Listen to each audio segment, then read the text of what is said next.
Hello, everybody. It is Friday. Welcome to Moment of Presence with Michelle Barone of Moksha Grace Coaching and ta-da. Krista Barone of Wicked Wisdom Consulting. Thank you for joining me on Sure. this Moment of Presence because this is a hot Oh yeah. topic. Hot topic. Oh yeah, sure is, especially in our household. Oh boy, howdy. Oh yeah. Not just in our household, like in our surroundings, like Oh how yeah. many people. Oh my gosh, especially today. Oh Oh my god, AT&T was out all night. Oh my god, yep. people. Oh geez. So yeah, there is a ton to talk about with feeling like a victim, and we're going to do that. I am Michelle, Moksha Grace Coaching, and what I do is I help people liberate themselves from their emotions that are holding them back. We can't get rid of them. Sorry to say, not sorry. You cannot get rid of them. All you can do is embrace them, acknowledge them, and learn how to manage them. Can't get rid of your kids when they have temper tantrums. You can't get rid of your emotions and they have temper tantrums. Krista, tell us about you. Well, like I said, I'm owner of Wicked Wisdom Consulting, fractional COO, operations consulting, childhood cancer survivor, spiritual practitioner, healer, all sorts of different things. Absolutely. Yeah. The all different things is kind of cool. Yeah. Yeah. That would leave people guessing, what does that even mean? I don't know myself. It's always growing. The list is always growing. That is true. You do have a long list. Mm-hmm. So, what does letting your inner victim, what does that mean to you? Letting my inner victim what? Run your life. Well, I think if you're letting your inner victim run your life, it sounds a lot like, honestly, what was in your description of this episode. Why is this always happening to me? Oh my God, this is happening again. Oh, I can never catch a break. It's all that inner self talk that's implying that there's always something going wrong. Stuff always happens to me. Something horrible is always happening. Oh, woe is me. Oh, I'm such a poor, sad, injured little bird. That's the inner victim to me. And so, what I'm hearing you say is when people are talking about themselves that way, I'm hearing, I've lost control. I Lost have control. I choice. don't think I've ever had control. I don't think that there's Mhm. anything that I can do. I think that I'm powerless. Mhm. I mean, because it all comes down to these are the situations that are being thrust upon me, and there's nothing that I can do about it. And I can say that I've had so many clients, and I'm sure I know you've had some of these encounters where, you know what, pity me, oh, poor me. Yeah. And by the way, this is how you need to treat me because I'm a victim and I need you to show up in my life this way. Yeah. Yeah, absolutely. I had a client one time that, her inner story was that she was never making enough money. She never had enough money. There was always something coming up that cost her something else. And it was just constant. Every meeting it came up. This is how much I'm spending. Look at how much I'm spending on all of you to the whole team. That's And not we were great. having, Yeah. yeah, we were having a one-on-one, and I finally was like, I was going into strategy mode, trying to help. What can we do about this situation? And the response I got was, can't you show a little empathy? And I said, I absolutely do show empathy, but when we're talking about the same thing over and over again, at what point are we going to go into how can we make a difference? How can we grow? How can we change? How can we adjust this situation so that way we're not feeling this way? Yeah. And that's a hard thing for people to do. Yeah, absolutely. And honestly, that's why a lot of people stay in bad relationships. Whether it's a bad relationship at work, it's a bad relationship in, a friend or a loved one, a family member, a marriage, Yeah. abusive relationship because, oh, woe is me. And then they get into these patterns, these cyclical patterns that just keep repeating themselves because the definition of insanity, when you Mhm. always do what you've always done and expect a different outcome, Yep. definition of insanity. Yeah. And Yeah. who And wants to it all be? goes back to powerlessness. It's that Mhm. feeling that you can't do anything about it. Yeah. And the reality is, they're the only ones that can do anything about it. Right. As a coach, I can't fix it for them. As a fractional COO, you can't fix it for them. Their husband, wife, spouse, partner, kid, dog, no one can fix it for them until one, they acknowledge it, Hmm. they understand where it's coming from, and then they can address it and they can start making better choices. Yeah. That, Yeah. that's what it comes down to is choices. Everybody has that moment where you can make a different choice. Yeah.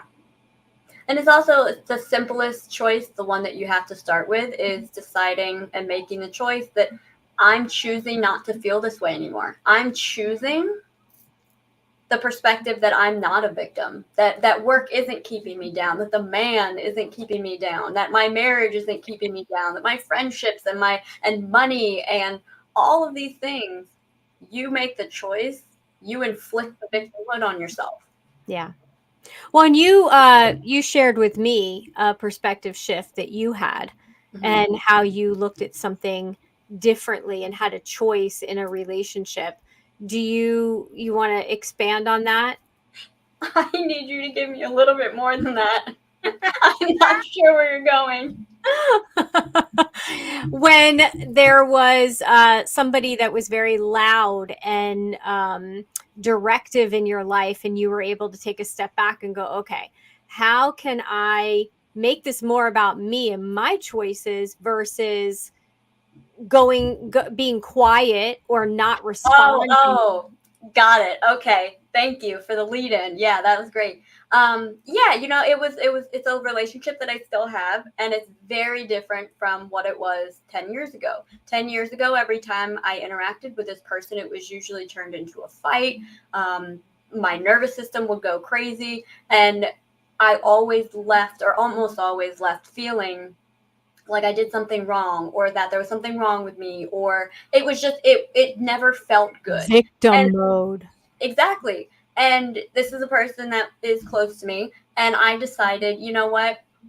I'm not interested in feeling this way anymore, but I'm also not interested in losing that relationship. So what can I do to change the entire dynamic? And so I decided, you know what do I notice about the situations? I notice that usually when we get into fights, it's because I'm inserting myself in conversations that maybe I didn't need to be in, or I was sharing my opinions and my thoughts. And I decided I'm taking the power back in the situation, and I'm going to decide, you know what? I'm going to only speak in as much as I can when someone directly asks me a question, because I need to regulate my nervous system first. I need to get myself back to neutral. Hmm. And some people can look at that and go, oh, well, you need to speak your piece and you need to say what you need to say. That was a powerful thing for me. I'm choosing peace over getting in arguments. And so Hmm. after some time of doing that, I was able to then understand where is it valuable to insert myself in a situation, a conversation, whatever it is, and where can I decide to choose peace over getting in an argument. Hmm. And from doing that, I gain the power back of I get to decide how I feel in those interactions. Yeah. I get to decide, maybe I don't care sometimes if we get in an argument or a fight, because now I'm above neutral. I'm back to a place where not altercation, verbal disagreements don't bother me the same way they used to, because I gave myself that space and that break Hmm. to, again, get back to neutral, get my nervous system under control, and now I can have productive conversations with that person. And now we have a fantastic relationship. But Yeah. all it needed me to decide for myself how I wanted to change that interaction. So what I'm hearing you say, lovely Krista, is that you started to make better choices. Hmm. You decided that your ego was not going to put you in situations where you felt like you had to win or be heard. It was more of, am I going to bring any am I going to bring quality to this conversation, or Yeah. is it just me wanting to be heard and just say what I wanted to say and share my opinion that I'm going to just get out there because I want to, Right. versus am I adding value to that person? Yeah. And And I that's will say, huge. That's yeah, huge. yeah. And at That's the first, difference between, sorry, that's the no, difference yeah, between winning or being happy. Choosing. Which absolutely. one are you going to choose? And that's huge. Yeah, Well I done. wouldn't say winning versus being happy. I would maybe go with like competition. But the other thing too is when you are used to constantly, being a bit of a more a bigger personality, when Mhm. you first decide to do something like that, there is like inner turmoil of I wanna share my piece. I want to let people know what I'm thinking. They need to know that they're wrong. And as you go through the process, Mhm. that attachment to doing that completely dissipates. You don't have that anymore. And now your emotions are not controlling you anymore, which Yeah. that's a whole other level of power. And all it took is just learning how to just zip it. Not everything needs not everything needs a comment, because that can just lead you down a road where now you have even more victimhood that you're piling on yourself, Yeah. depending on how the conversation goes. Well, and how many, and especially in today's world, and this is a great conversation to be Oh yeah. having right now because there is so much going on in the world, Mhm. and you don't have to push Yeah. your thoughts, opinions, or agenda on anybody else. Yeah. And that has been, I think, the best part of this whole 2020 until now debacle Mhm. is knowing when is the right time to say something and when is not the right time. Yeah. When it's valid, and thank you, Keith. Yes, valid points. Um, it's so important to know when is the right time, because here's the thing, people are not going to hear you when they're not ready to hear you. So shut up. Yeah. Just shut up. Like there's no, you don't have to force something where it's not going to get through. It's Yeah. just not going to get through. Yeah. And it's remarkable when there is a situation you have where you're trying to get someone to do something. Back in the day when I was still a vegan, I was pushing and pushing and pushing for the entire family to do the same thing. It wasn't until I said, you know what, it's not my responsibility to control how everyone else does, lives their life, eats their food, Mhm. whatever. As soon as I let go, everyone around me decided to go, you know what, I do want to eat a little bit better. Tell me more about these recipes of yours that you've been, building up for however many years. Um, but Well, that's the power of letting go, too. and you got very creative with the Yeah. way that you would do things. It was, you'd make something, maybe a sweet treat that happened to be vegan, but no one knew it, and then we'd be like, "Oh, this is delicious." And then, And bazinga, it's vegan. and then yes, right wording, right place, right time. Yeah. But it's so important, and I think that, a lot of people that have a different opinion will come off and be like, "No one understands me." Hmm. And you didn't do that. You Yeah. were doing it also from a place of love, and that's a really important part too, is you weren't coming at it from a place of fear. You were coming at it from a place of love. And so I Hmm. think that, with the victimhood stance, if you're coming at it from love, I'm choosing to do this for this person Hmm. because I care about what happens to them. It's Yeah. their journey. I'm not going to save them, and I'm not, and that's like a huge thing with coaching, as Hmm. we're not there to rescue, and we're not there to save you. We're there to hold you accountable and hold that stick over the quicksand, but you still have to lift your arm, and you still have to grab hold, and you still have to hang on as I'm pulling you in, Right. and teaching you the techniques of how to improve your life. But if they're not ready, Yeah. and they're not going to apply. I was just finished a wonderful conversation with someone I met in a networking event, and we were just talking about this, and nothing can be done unless they make the choice. You have to make the choice to do better, or you're not going to apply it. And you can buy a ton of books, as we both know. If Mm-hmm. you never open it up, it's not going to do any good. Yeah. And so having that mentor, that coach, somebody to hold you accountable, Mm-hmm. so important. Yeah, absolutely. And I want to go back because you brought up the sort of shift that happened 2020 and on. And I think we've seen a really rapid sort of shift up and down, or it doesn't have to be up and down, but when everything in 2020 happened, we entered this period where everyone was a victim, everything was offensive. You had to be so careful about every little thing that you said because someone would take it the wrong way, and it became an environment of you need to you need to be overly mindful of how you are affecting me, not I need to be accountable for how I'm feeling, and how can I adapt my emotions and adjust and regulate my own nervous system. It Right. was very much you need to pay attention to how I am instead of the way that it should be, which is the opposite. Because the only person that's in control of feeling like a victim is yourself.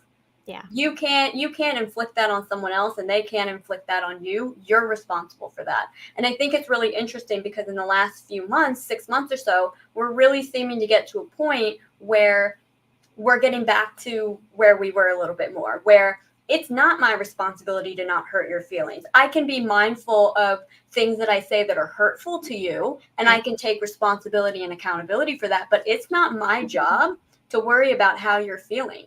And that's just, I mean, that's the fact of the matter. It's Mhm. it's my responsibility to, if you say something to me and it hurts my feelings, I need to take a look at why I was bothered by that, because that would indicate that that's hitting on a self-doubt about myself that I have. Mhm. That's triggering an old wound that's inside of me that I haven't healed yet. But that's Mhm. my responsibility, not yours. Right, right. It's such a good point because so many people get so butthurt Yeah. about everything. And what I find is so interesting is that everybody wants this freedom to be who they want to be, but Mhm. really what they're doing by calling themselves out, they're putting themselves in these little silos. Yeah. And so we're going from being these beings of light, right? That we're all here, we're all energy, we're all the same, we're all connected to, oh, yeah, but no, Hmm. I'm connected, but I'm connected in my silo. Yeah. And I don't like you over there because you upset me. Well, it's the concept of you're being yourself wrong. Right. You're not being yourself in the right way. And it's like, well, you can't do that though. Right, right. I mean, granted, there are some people that go above and beyond, and they judge, and they're hurtful. They're just nasty, right? They just get very mean. That's coming from a place of fear, and it's being aware, self-aware and aware enough to observe the situation and go, "Wow, what's happened to that person Mhm. that's gotten them to this point to be so mean or to be so into victimhood? What Mhm. had to have happened to them not to give them an excuse to continue to misbehave or not be nice, right? I call it humans behaving badly. That's it. That's it. It's humans or beings behaving badly. Oh, BBB. I like it. Beings behaving badly. Say that 3 times real fast. But we shouldn't be doing that. Like, why are we treating other beings Mhm. poorly? And that, when you look in the mirror, you have to look at, what is it about me that makes me want to upset somebody else or hurt somebody else?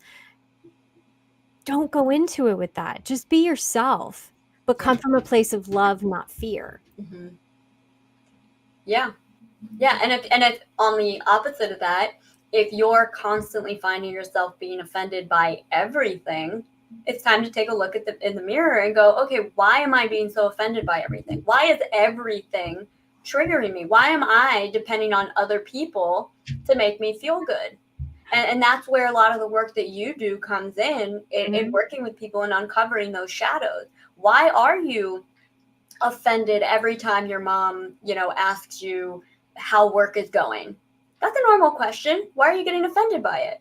Right. Like it, but there's for a lot of people that could be very triggering, and it's up to them to understand and uncover why.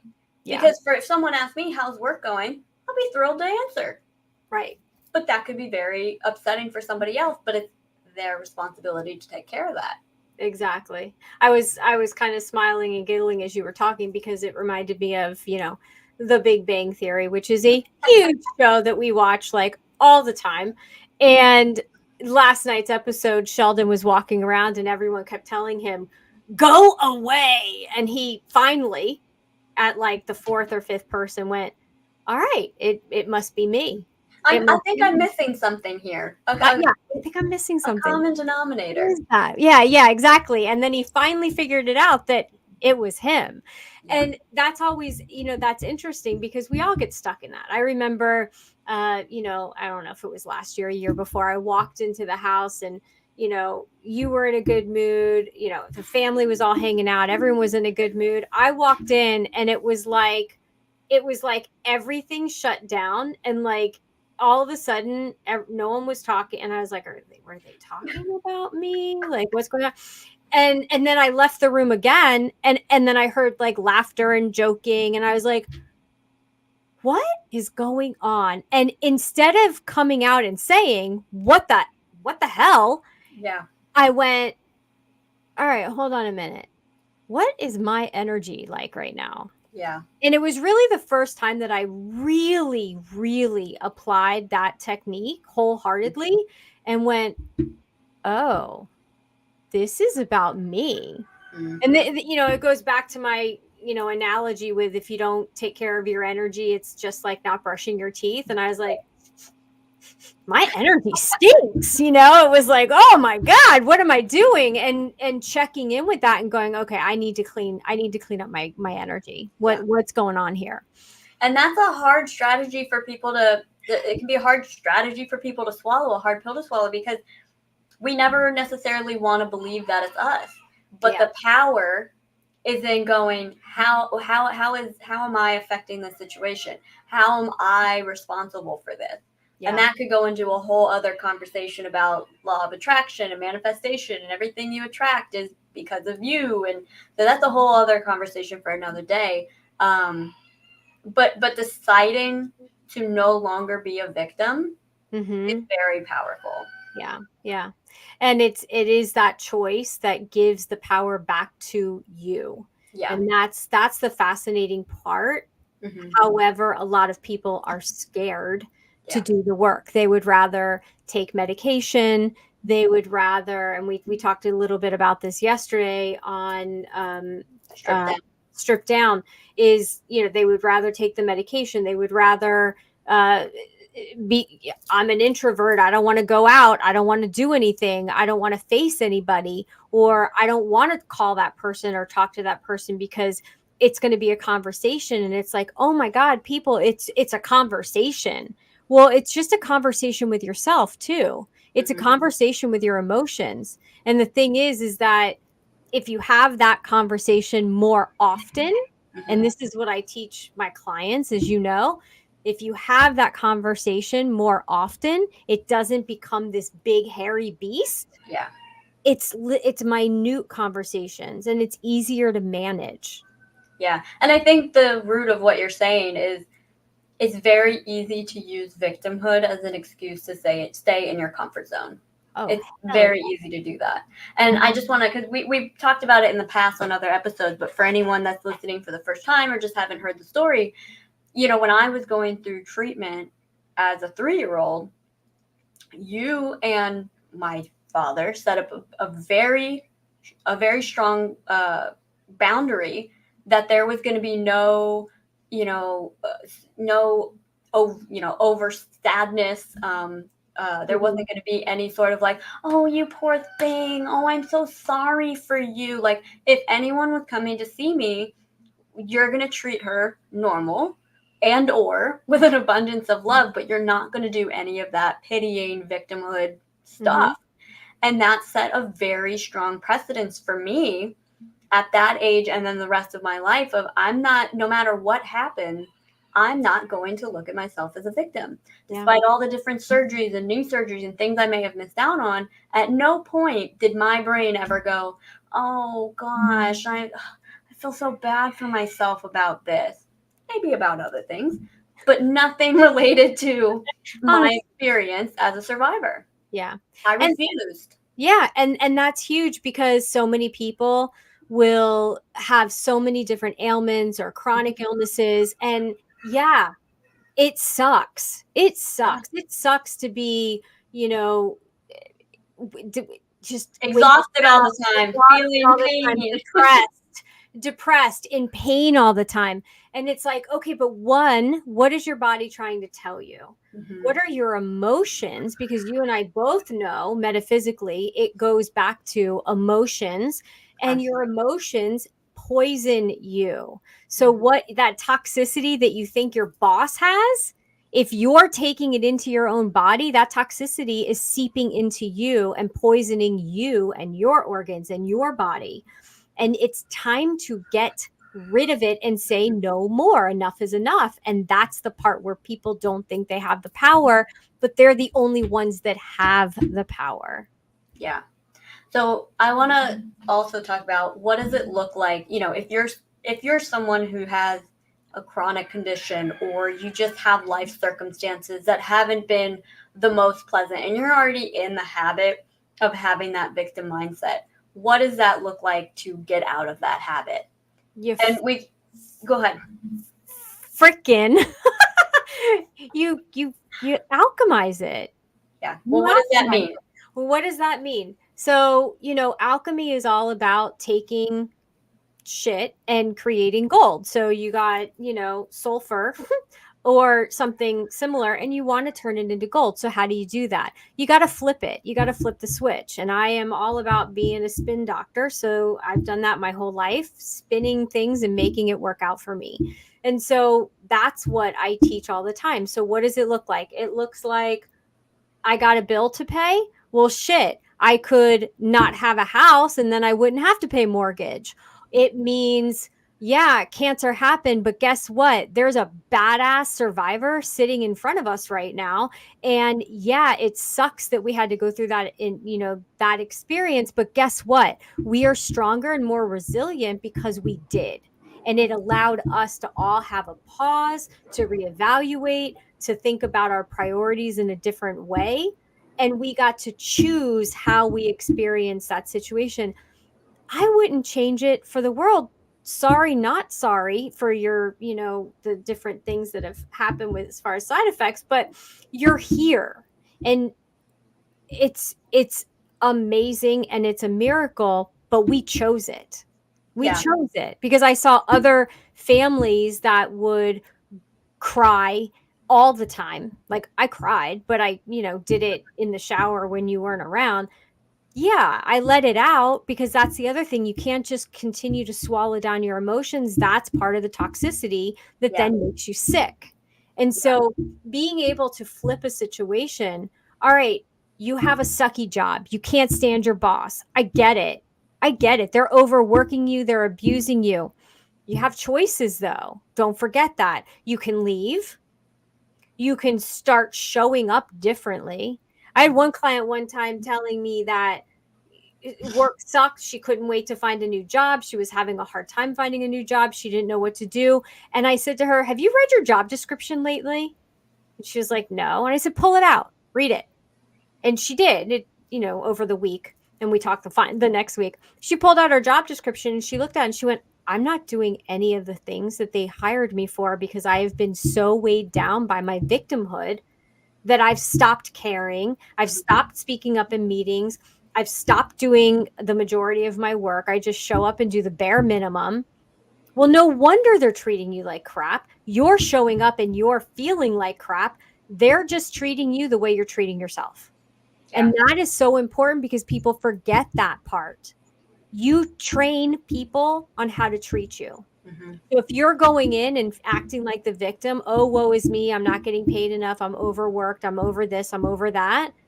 Who's choosing to work 60 hours versus 30? Who's making the choice to stay in that role instead of leaving and getting a new Yeah. position? They are. And Yeah. I get that finding a new position sucks and it's hard, but guess what? Are you more committed to staying in the toxicity, or are you more committed to what might be outside of your comfort zone, because that comfort zone is not comfortable anymore? Yeah. Well, and I think, that's all, like, even especially the, relating to our story and my childhood cancer, we can look back now and say all of that, but in Yeah. the moment, we may not have been thinking that. So if you're already in that space, it's definitely hard to turn your perspective on it without having someone to help you do that. But to Absolutely. start, the very first thing that you have to do is just decide, I'm not going to be a victim in the situation anymore. And you can determine and figure out, where are you being a victim. I know you included a bunch of like statements that someone might say to themselves in the description of this Mm-hmm. video. Where are you saying those things to yourself? And Right. if you are, breaking news, you're treating yourself like a victim. And as Mm-hmm. soon as you decide, I'm not going to do that anymore, now you have the power. Let's say in our situation, when I was younger and I was going through treatment, if someone were to come at me with a, oh, you poor thing, whatever, by deciding we're not victims, oh, I'm sorry, we don't do that here. Right. And now you cut that off. You set a boundary. Oh no, we don't talk like that here. Yeah. With the work situation, if you're, oh, whoa, oh, it was me, this happened. Well, I hate doing the, oh, woe was me, because that's putting a little bit of, I feel like, No, judgment and blocking it in a but way. I did But, that. We can talk about well, my true, situation because you I did did do that that. a lot. But if you're looking at your work situation and work sucks, I hate work, everyone's so mean Mhm. to me, but you're also not doing anything to change it, it's time to take some responsibility for that. Absolutely. Absolutely. And none of this is easy. And that's why having a coach Mm-hmm. is so crucial. When Right. I decided the relationship that I have, that I wanted to keep, because it wasn't Mm-hmm. the other person's fault that I was taking everything personally. When I decided I'm going to work on communication, and by doing that, first I need to get to neutral, I had a coach help me with that. Yeah. I was in the middle of it when I started working with them, and I was explaining to them what my process is, and they were helping me also on the background get my nervous system under control, get my Right. repetitive thinking under control. Well, because if you want a new life, you have to create it, and you have to go Absolutely. from victim Hmm. to warrior to Hmm. rock star to badass, whatever you want, whatever name you want to give yourself. If it's freaking Marvel or Gandalf, I don't really care. But you've got to step into that higher part of you, that Hmm. stronger part of you. But then you can't just assume that because you did it once, it's going to stick. Yeah. You have to practice it because there's going to be something that's going to shake you. You're going Mhm. to feel knocked back down again, and that's fine. That's okay. Yeah. When a kid is learning how to walk and they fall down, do we give up and tell them, to coin Abraham Hicks, do we say, "Get up, you little dummy"? No, we go over and we help them and we teach them how to walk, or we take the training wheels off and we still hold on to the bicycle, seat. But if you don't have someone in your life that's going to do that, and yes, family and friends are wonderful, but they also get scared. They Mhm. get scared they're going to lose you. They get scared that you're not going to be the same How about they're victim. just not trained to handle the situation? They don't know what they're doing. True. Listen, we're all humans, but some people are better, have better resources to be able to help you out with the Right. different situations you're in. And, something that I notice a lot is I work with a lot of different coaches, and something that's relatively common is them going, I do such great work, and I help all that. When I work with people, I do such great work, but I'm having a hard time finding clients. And sometimes I just want to shake people, because someone that's doing, something that they're getting, a coach that's providing tangible something or another, whether it's, Mhm. documents of some type or whatever it might be. It may be easier to say, oh, well, I definitely need that because I need to get a new job or something like that. Yeah. Where do you think victimhood is affecting you? everywhere. So while you may not be getting like a tangible piece of paper, though a lot of coaches, I know you do too, like there might be handouts or worksheets or whatever, to not think that getting your emotions under control is absolutely crucial to seeing improvements in your life. I mean, you're basically just sticking your head in the sand there with all due respect, because the work that you're doing and other coaches like you to help people with their emotions, their shadow work through traumas, all of that, that is going to change your life. Yeah, No because you question. take yourself everywhere you go, which means your Right. emotions are riding the wave with you. Absolutely. And even if let's say you have a tumultuous relationship, so you think you need a relationship coach. I guarantee you, if your marriage is rocky, Mhm. the rest of your life is, and maybe you don't realize it, but I guarantee you it is. Yeah, yeah. And I think that one starting point for someone who feels like they're saying the sayings, "Whoa, why me? Oh, this always happens. I feel like I'm on a hamster wheel." That's one of the biggest things I Yeah. hear all the time is to take a step back and get curious Mhm. and realize that's not a screaming person, by the way. That is those are chickens. So I just Oh, want is to it make coming sure. through? Yeah, it's coming Okay. through. So I just don't want anyone to think that we live like somewhere where there's like a serial killer, heaven forbid, but no. That's Um, happened with our parrot before, so. yeah. So victimhood, you can step out of that anytime you want. You just have to make that choice and you have to put in the effort. And when you do go backwards, it's okay. But also understand that the people around you are not necessarily going to understand that transformation that you're working on because they're going to tell you you're just fine. Mhm. You're fine the way you are. But if you're not happy with who you are, if you're not looking in the mirror and smiling at yourself, you ain't happy. You ain't happy. If you're trying to numb out on whatever it is, whether it's drugs, liquor, books, crystals, Social media. social media, you are not happy and you're not living a full life. Emotionally, you can either have 20 coaches or you can have a coach that's working on you. Hmm. You, because you bring yourself everywhere you Yeah. go.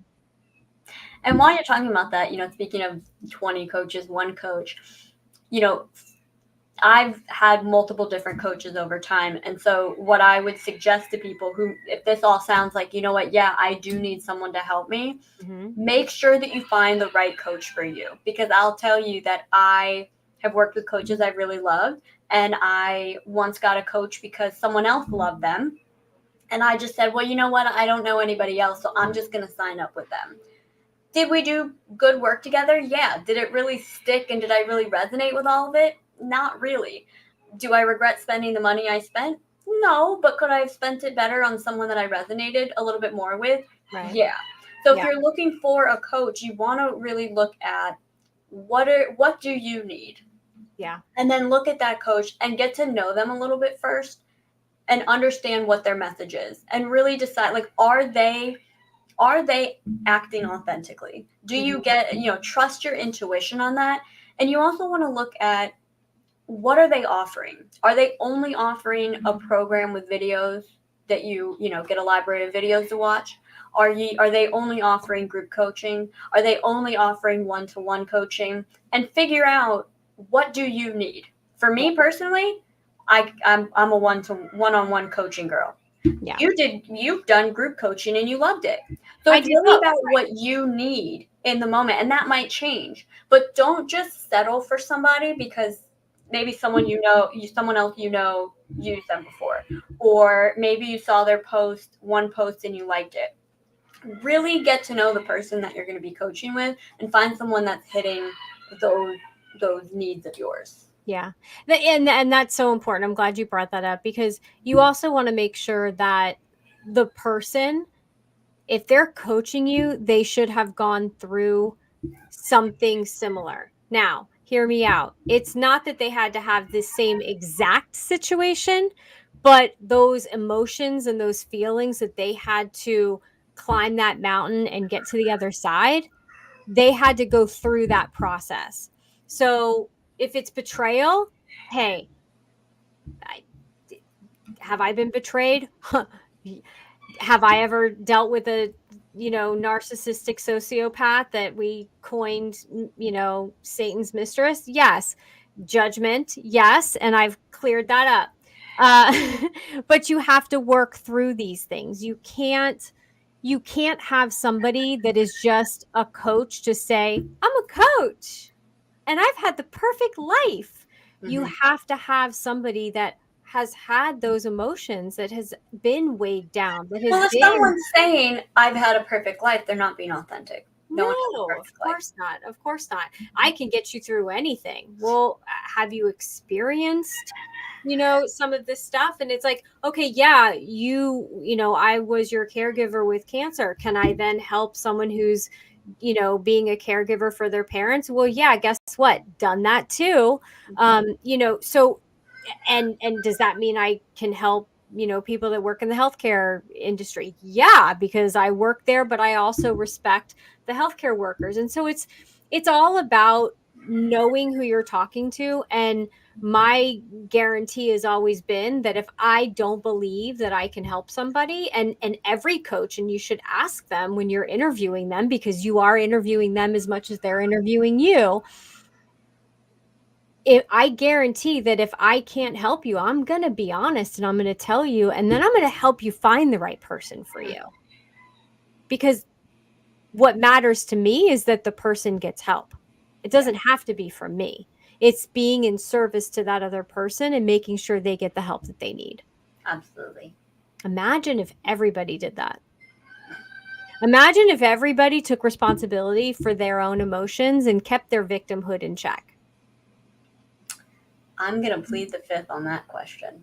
Just imagine how amazing and wonderful life would be if people stayed in their own lane with their own emotions, kept themselves in check, and what an impact that would have. I'll say Yeah. it that way. What an impact that would have on the world.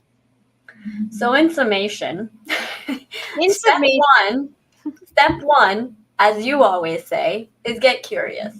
If you are not sure that you're really in victimhood at all, look at the description for this video, look at the list of questions or statements, and think about if and when you say those to yourself. And if you're not sure, take a week and figure out, look at the list, figure out, am I saying any of these to myself throughout the week? and how much. And how often? Yeah. And if you are, step two is book a compatibility call with you, probably, because let's get that under control. Yeah, let's get that under control. And getting that under control is going to start getting the rest of it in check. But Yeah. we'll be able to take an inventory of where you're at and then help you move forward from there. But coaching also is not therapy. Therapy is when you want to dive into your background and every situation that ever happened to you and then try to make it different. Coaching is about where are you right now because of those things that happened to you. Who are you now and what do we need to do so that you can move forward past it? Yeah. Very different. It's very action oriented.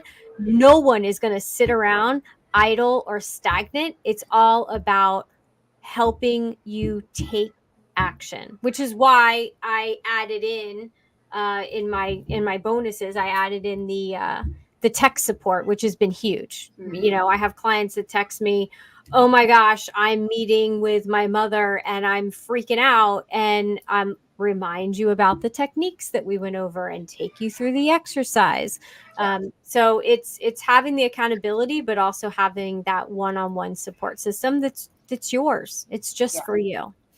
So yeah, and then 3 is doing the work. Right. That's the biggest one is, yeah, actually doing the work. And I just popped the compatibility call link at the bottom. Yeah.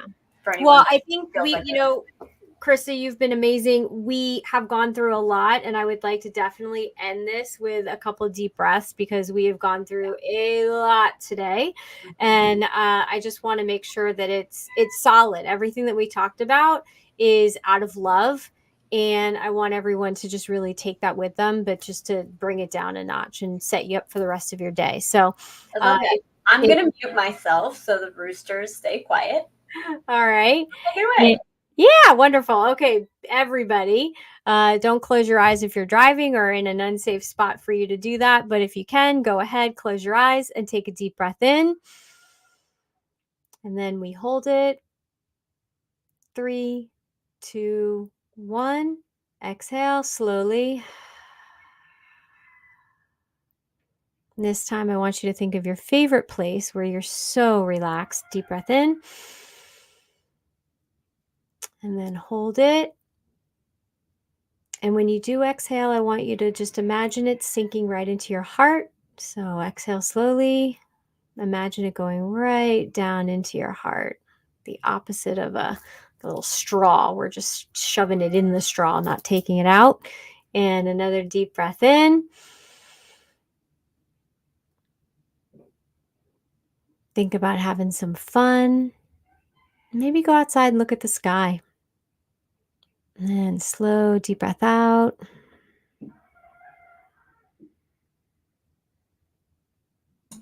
Excellent. Well, thank you all for joining us today. Thank you, Krista, for joining me for this amazing topic. Very hot, as you can tell. And where can we find you, Miss Fractional COO? Sure, yeah. You can find me at wickedwisdomconsulting.com, also on LinkedIn and Facebook. And What about you, Moksha? Oh, well, go ahead. I was going to say, what is it that you exactly that you do? Because do you deliver the computer? Do you create software? I mean, I know what you do, but tell everyone what you do. Yeah, so as a fractional COO, basically what that means is I basically act as an operations, a chief operating officer for entrepreneurs, coaches, small businesses, whoever it is. Maybe you're not ready for that role full time, but you still need the support. On the operations specifics, I'm really building the framework for the business, the workflow, the operations, so that way your business can run smoothly. But at its root, what I'm really doing is helping other people live their purpose and get back to what they got into business to do. So if that sounds like you, wickedwisdomconsulting.com. And then I'm going to turn it over to you, Michelle. Where can everyone find you? You can find me at mokshagrace.com. And thanks to my fractional COO, you can find me any hashtag mokshagrace and LinkedIn, YouTube. You can book a call. You can go to my website. You can see everything that you need to know about me. I am an open book. And I am happy to have a call with you, assess the situation, and figure out what is the next step for you. So I look forward to hearing from you. Remember that every day we can either have a good day or a bad day. It is all about choices. You have that power in your own hands, so choose wisely. And we will see you next week.